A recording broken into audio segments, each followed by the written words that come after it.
think we're running out of gas. All these ladies and all these sports cars. I blew something. Fuck me, man.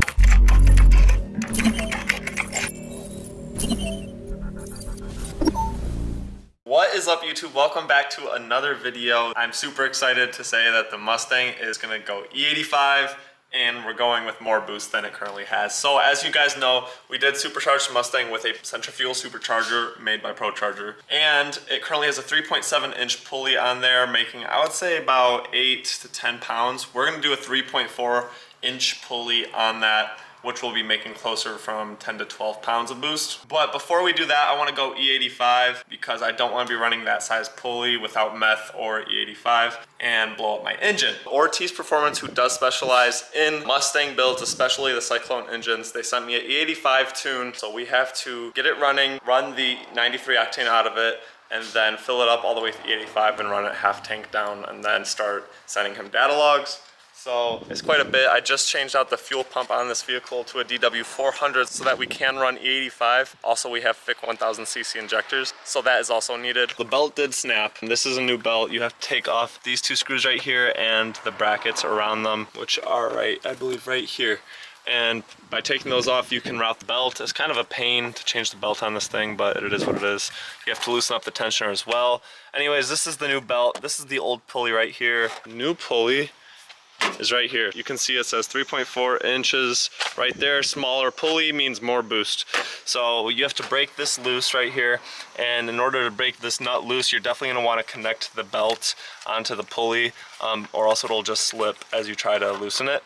So I had to kind of connect this belt onto the crankshaft pulley and the idler pulley and then onto the actual supercharger pulley in order to give it tension and stop it from spinning. So I got that cracked loose. Don't judge, this thing is not finished yet. I have to tighten some stuff down and finalize some things with this engine, but we're gonna take this off. And the pulley should come right off.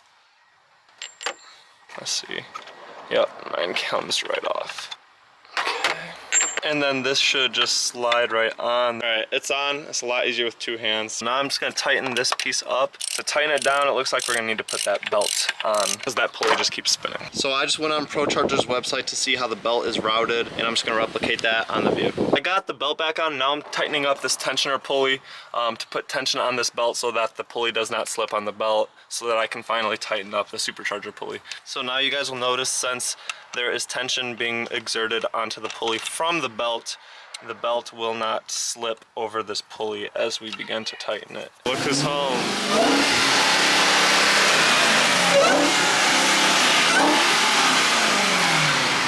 Oh my goodness.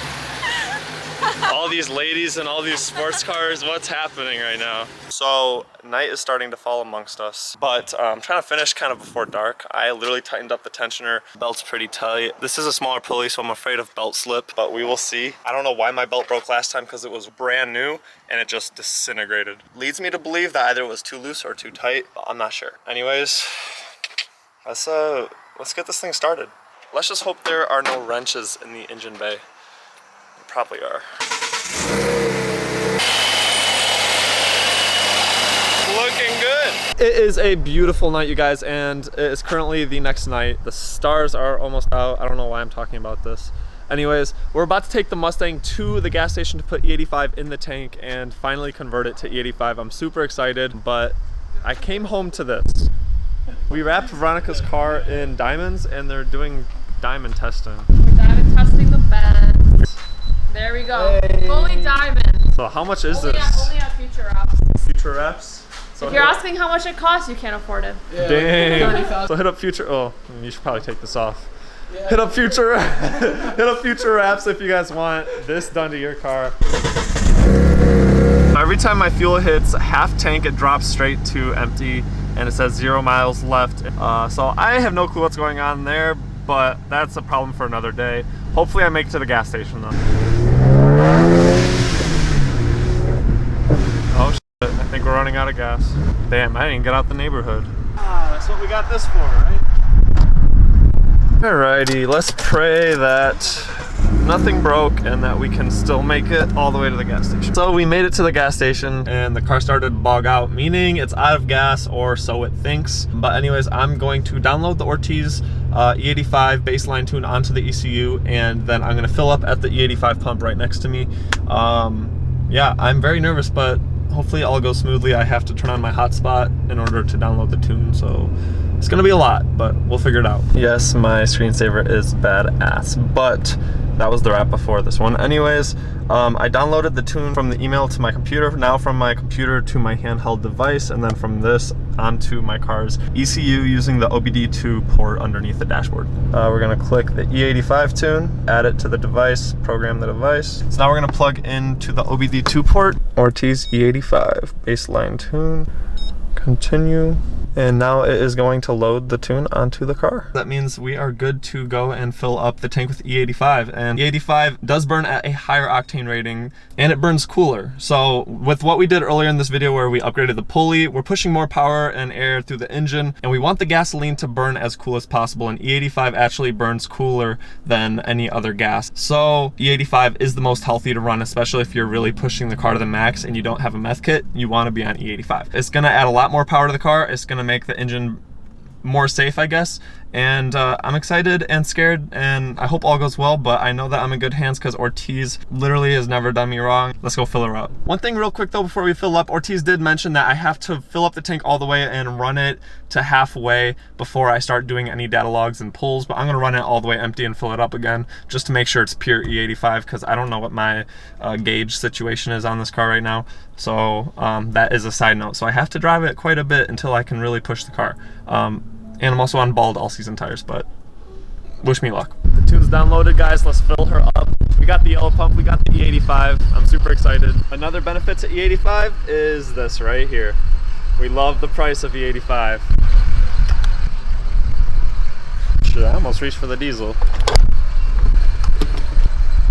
She is a little bit dirty, so don't judge. And that's also very concerning.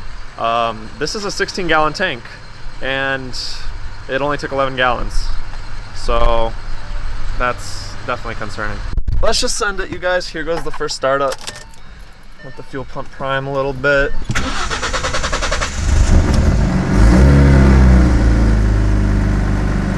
Oh boy. Well, she's idling. That's a start. It's not surging, so that's a good sign so far. She started up. That's the first half of the battle, I guess. And she's idling good, but let's drive it just up and down the road slowly and see how it's driving. I'm like blinding myself with this light. Probably not the best idea. I'll come over here with it. Oh, my headlights aren't on. That's probably why. I need to hear the car a little bit. That supercharger sounds so good. Sounds good. Feels good. So I'm gonna drive this car around for a bit and run the gas down, and I'll get back to you guys when it's time to do some pulls on bald all seasons. It's currently a few days later, and that's for a good reason. Long story short, my O2 sensor on my driver's side went out, so I went and I was repairing it, and in the process, I broke my oil dipstick cap. I snapped the head right off of it, and therefore it was flush with the valve cover. So I was like, I'm not gonna risk it, and I don't know what type of pressure goes on underneath the valve cover, so I don't know if it's gonna suck the lower half of this into the engine or push it out. And I was like, I'm not gonna risk it, and I really don't feel like taking off the valve cover to fish it out. So I was like, I'm just gonna order a new one. So I went on Amazon, went to AutoZone, O'Reilly's, Advanced Auto Parts, you name it, nowhere had it. They were all back ordered for like 3 months. And my hands are getting really oily right now. Man, I'm an idiot.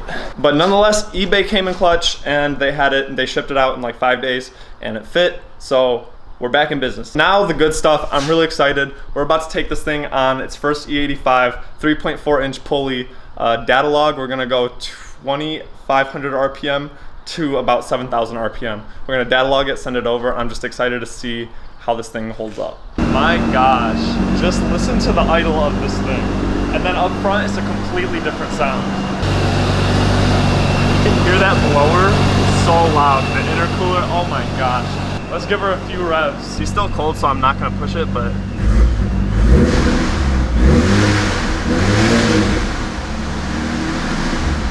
Man, that is insane. And when the valves open up, listen to this. Oh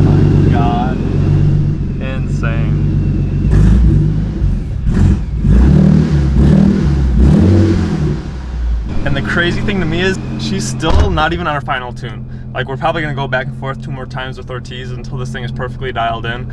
But dude, I'm just excited. Let's just go. I desperately need to get a mount for my camera.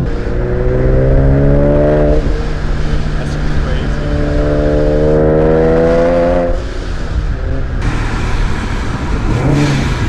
All right, so we got the data log pulled up here. We're gonna start the data log, do a 3rd gear 28 to about 7,000 RPM pull.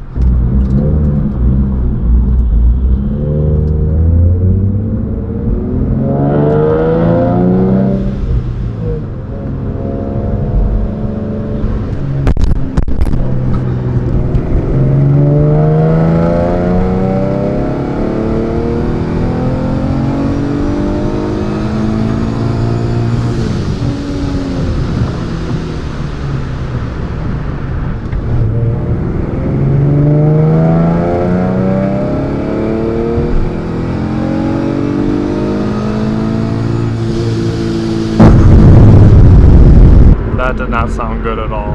Whatever the fuck just happened. I'm scared as shit right now. I'm just coasting right now in neutral.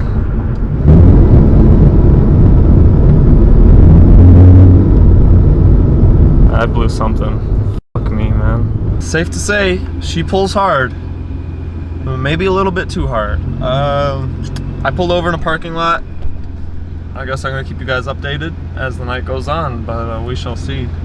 The Habibi and the Volt pulled up to help out, so it sounds like the intercooler is enhanced and is a lot louder than it was, but I don't know what it is. We're gonna have to start taking stuff apart. Good thing I brought my toolkit.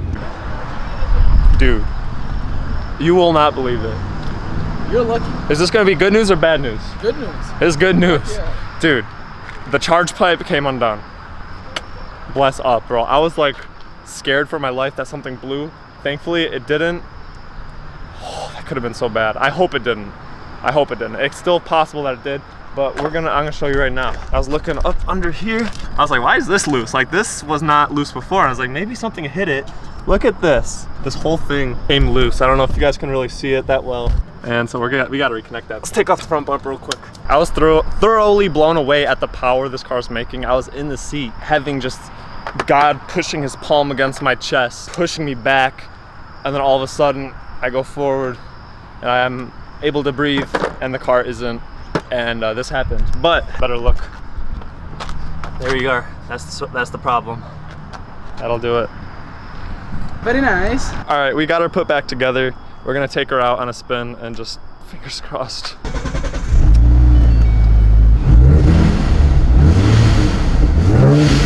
Sounds perfect. So I think we fixed it. We're gonna take her out right now. Let's get her done.